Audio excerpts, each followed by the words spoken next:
And we're going to move on to our second subject matter now. Well, it's the 7th anniversary of 9/11, the day those trade centers went down. And there you have it up on your screen as a reminder. But now we're existing in post 9/11, the day I can say the world changed. Now, did it change for the better? Meaning, all of the changes that we've seen implemented worldwide, security and so on, was it needed? Was it really a change in era where we had to stand up and take note? For instance, the airport security, some of you are saying that it's too tight. Others are saying, well, it's absolutely needed because the last thing we want is a repeat of 9/11.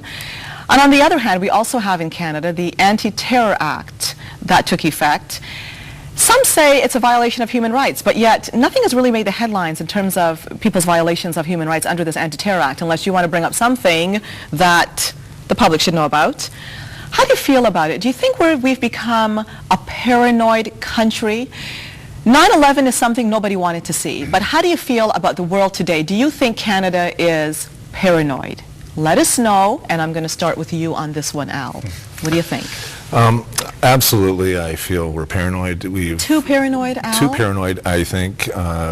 We've adopted this fear culture out of the States, and it's a big concern of mine. And let's face it, we can put in all the security measures we want, but it's not going to stop terrorism. Terrorism is as old, if not older, than conventional war. If we concentrate just on the domestic flight security situation, and we look at what measures we're doing and what is the likeliness of that happening again with commercial airliners, which I think we've pretty well limited any chance of that happening again with our security measures at a huge cost. However, there's. Was it worth it though? Was it worth it? I don't.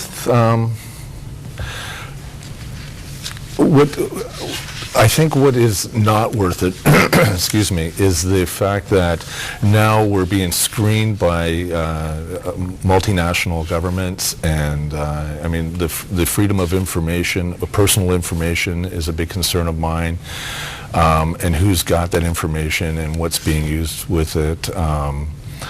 And let's face it, I mean, it still isn't difficult for somebody to get in a private aircraft and fly it into a building, and how do you stop that? So, I mean, it's a difficult thing to try to measure, and it's one of those situations that governments can exploit and develop further into a police state, and that's always a big concern of mine.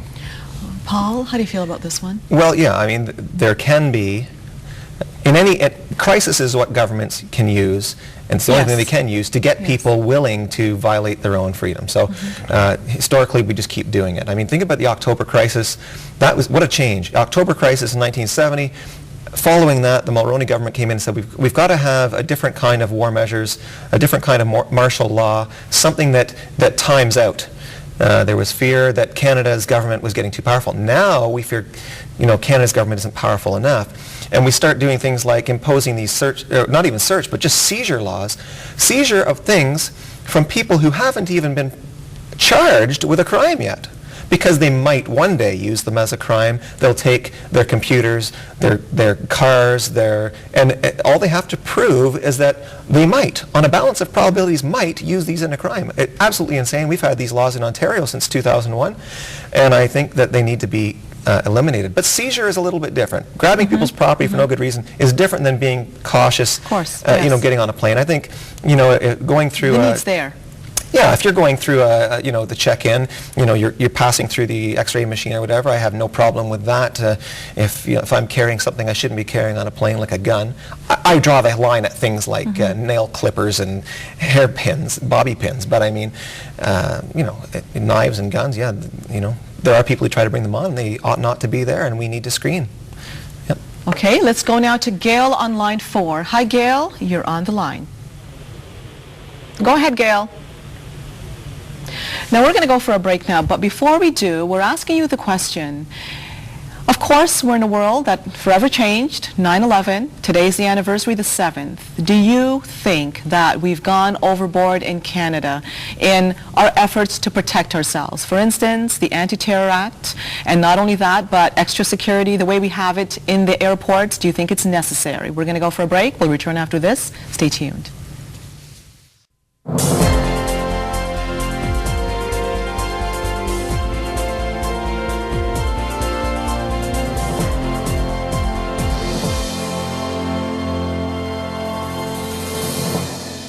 again, and welcome back to Viewpoints on the Line. We're continuing to ask you the question, in the post-9/11 climate, do you think that Canada is paranoid? Or do you agree with the measures that we've taken in terms of airport security and in terms of the Anti-Terror Act? How do you feel about it? Call us and let us know how you feel.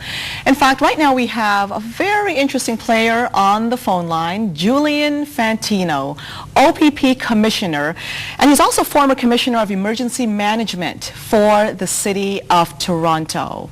Julian Fantino, are you there? I'm here, thank you. And actually, it was emergency management for the province of Ontario. For the province of Ontario, yes. Yes.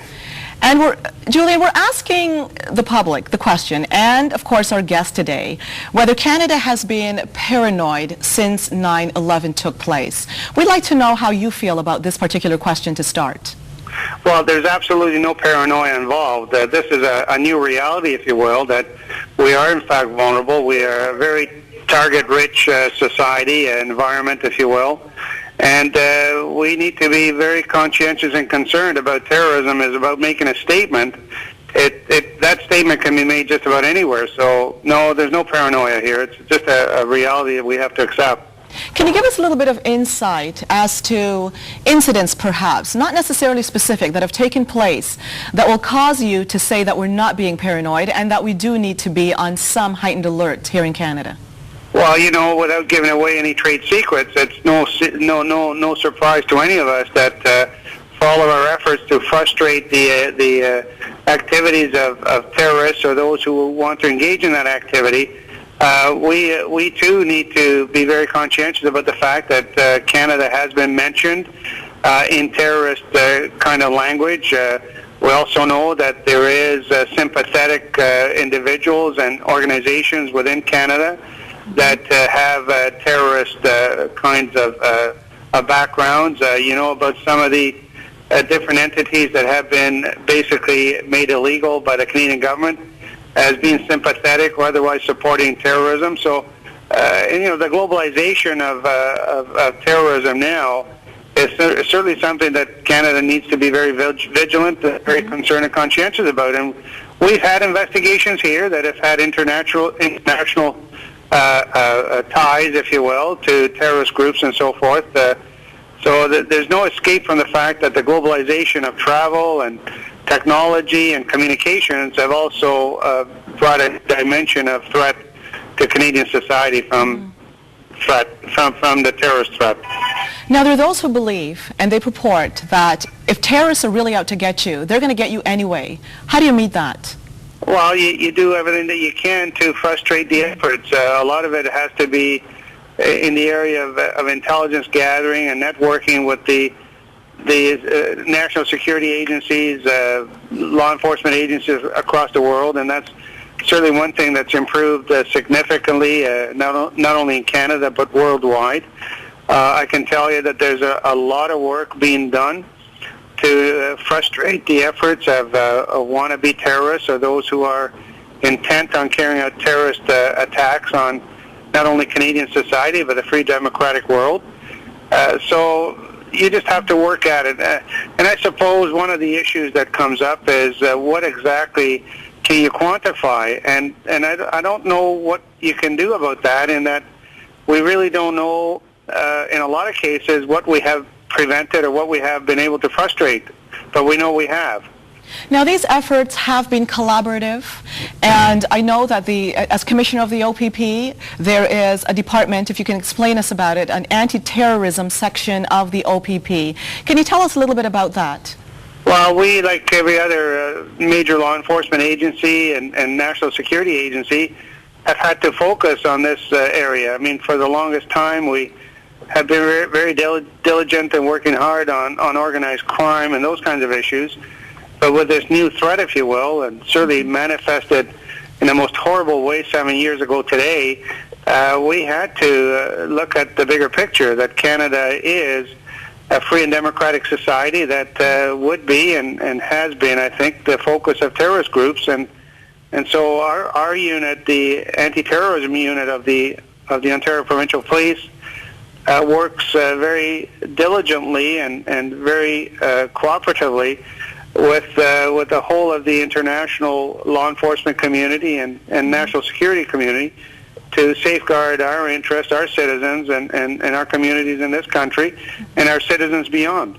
Yes, now, one final question. As former top cop for Toronto and now OPP commissioner, I'd like to know what your response is to a Calgary professor who, his advice was, we need to expand these anti-terror laws to include those members of gangs, that, in effect, gangsters are basically city terrorists. How do you feel about this?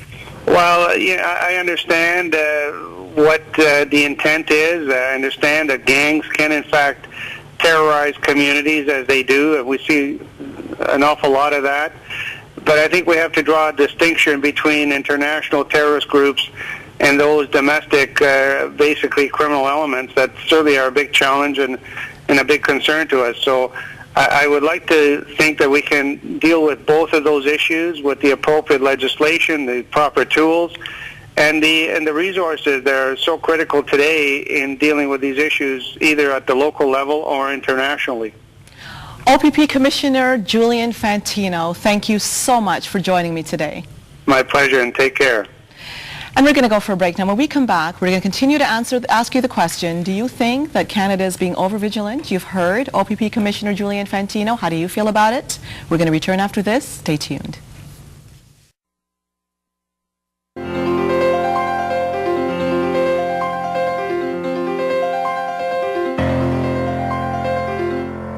Hello again, and welcome back to Viewpoints on the Line. Well, you heard the viewpoint of OPP Commissioner Julian Fantino in this post-9/11 climate, asking you the question, do you think, as Canadians, we're too vigilant, or do you think we're doing the right thing? Let's go now to Ted on line 4. Hi, Ted. What do you think? Good afternoon, Christine. Good afternoon. Yes, I believe we do live in a climate of fear. It seeps over from the United States. And to listen to the commissioner of the OPP saying, well, you know, we can't quantify it, and we can't tell you about these terrible things that are going to happen, but we know we've prevented them. In risk assessment, you evaluate your risk, and you take reasonable steps. And I don't consider arresting people and not giving them access to the information that led to their arrest so that they can defend themselves. That's not a reasonable step. It really threatens our democracy. Ted, thanks for calling in. And I agree on that notion that, Al, you brought forth, and you did too, Paul, that such incidents could lead to a violation. But let's be fair, since 9/11, and that's a long time, 7 years, we really have not been seeing any front page news about people's rights getting violated left, right, and center due to the Anti-Terror Act. And that, to me, speaks for itself. I think that proves to be a clean record there, because trust me, there are publications that would put that front page right front and center if such violations were even remotely taking place. But thanks for your concern, because one thing I have to tell the two of you, and I'd like to hear your response, is when you're being threatened repeatedly, and Al-Qaeda did issue another threat recently, before 9/11, if that threat became public, that, hey, those towers are going to go down, you would have probably heard the same thing, we're being paranoid, it's not going to happen. When we saw those towers come down, it was a shock to everyone. It became surreal. Most people, if you ask them, what were you doing that day when you saw those towers came down, they could tell you. Yep. They could tell you, because it's something that was freeze-framed in your mind. You would never imagine that something such as that could take place.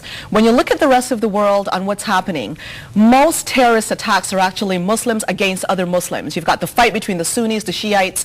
It's a really real war going on there. And given the threat, given our democracy, do you really think that we're being too paranoid? I mean, I'm not comfortable either with the approach of sitting back, waiting for what we see abroad to come here. I'd like to hear your feedback on this. I'm not sure we're aware as Canadians. Sure. We don't have that atmosphere. I think a lot of people don't go around thinking about, there's a Muslim terrorist sleeping under my bed. I don't think they worry about No, and we don't want like to do that. We don't want to do that. So I don't think paranoia has gone to that level. In this country. Not in this country. No. And I think that's a good thing, that it hasn't gotten to that level. Because then they win. Right. But I think that there is not enough concern about different things. For example, we don't take much concern about the threat of theocracy. We don't take in this country, nearly as much as in the U.S., the idea that religious commandments in various texts, that kind of thing, should not be the basis for government policy. And if we don't strengthen our commitment to, sort of a more scientific approach to whether or not the law is going to be imposing, the government is going to be using force to stop someone doing, take, for example, global warming. Global warming should be based upon science, demonstrable evidence, not upon someone thinks because they made a model that the whole world's going to melt down. But then again, you get to the whole point again, and we're going outside of the subject today. What is science from that point of view? Because you've got as many scientists, even though people that believe in the Big Bang Theory will refute that, but go do your Google searches for those scientists who do support creationism, and they'll say, well, it doesn't make sense. Who's ever seen an explosion amount to such a wonderful creation in terms of what we see as order in our society? So even from the point of view of science, there's large disagreement as to what constitutes science in that form, the unknowns. I agree there's always going to be debate. I'm just saying, you sort of take that that lesson from the Christian Bible and say, render unto Caesar that which is Caesar, render unto God that which is God's, and that way, when we're rendering unto Caesar, what we're doing is we're saying, to live in this world, we govern according to the facts of this world. To live in the afterlife, you govern in accordance with whatever and we don't talk about the government of this earth, we're talking about the government of your own decision making. So if you want to make decisions that you think are consistent with an afterlife, do so, but not by violating the rules of living on this earth. Do you see that happening here, though? Yeah, I do. I think that when you start seeing people saying that the basis for government is, well, 50% plus one of us want it to happen, so go out there and start fining people, taxing people, imprisoning people because we want it. As soon as you replace facts and evidence and logic with what people merely want, then you're opening the door to any kind of mysticism or irrationality or UFO conspiracy theories that you want. I mean, you could literally have people say 50% plus one of us believe that a UFO landed in the desert, and therefore we want a law that prohibits living in the desert. Thoughts there, Al? Going back to the original question, I've never felt a terrorist threat against myself or my family in this country. I've always felt the best anti-terrorist defense was a foreign policy, and I've always felt we've had a positive one, and we've always played a role as a peacekeeper that didn't attract negative attention. What I do see as a terrorist threat is when a guy like Fantino can bug my phone without a search warrant. To me, that's the biggest threat that we should all be concerned with, and these are and this is a policy that he's pushing and pushing and pushing, and for more control. What I want to know is how much has Fantino's budgets increased as a result of this whole war on terror, and I'm paying for it. Al, I hear you, and I know that there are those who agree with you, but I'll tell you, those people that went into that building on 9/11, if you were to ask, unfortunately they're dead, they're gone. Now, if we were to ask them, did you feel the threat before you went into that building? They would answer no, because they wouldn't have gone. We don't always feel the threat. And I'm just being fair here, because there are two sides of this. I can appreciate that. We don't always feel that threat. I can appreciate that, but if let's get down to basics. We weren't attacked. The Americans were attacked. But we're threatened. We're repeatedly threatened. Well, who's threatening us, and who's the official guy that's threatening us? I mean, the way the world works network, Al-Qaeda. We've got terrorism going on here. Who's the Qatar Al-Qaeda, family. Who's Al-Qaeda? The Qatar family is an example. These people have been the father in and out of jail in Pakistan, in various places abroad. It's been proven. We know that terrorist cells do exist within our country. Okay. And from the point of view of that, how do we respond to that? Well, I mean, I'm always concerned about who's threatening who and who they really are. I mean, Al-Qaeda isn't a part of the UN. We don't know who Al-Qaeda is. We do know that there are cells that have a special interest in promoting this anti-war. And they've been found in the hills of Afghanistan. Absolutely. And Pakistan. I mean, you just don't know who's threatening who and the real root of their origins. So, I mean, that's always a big concern of me. And then again, look what happened in Britain. You see, these things are turning up. We're going to go for a break. We'll be back after this. Stay tuned.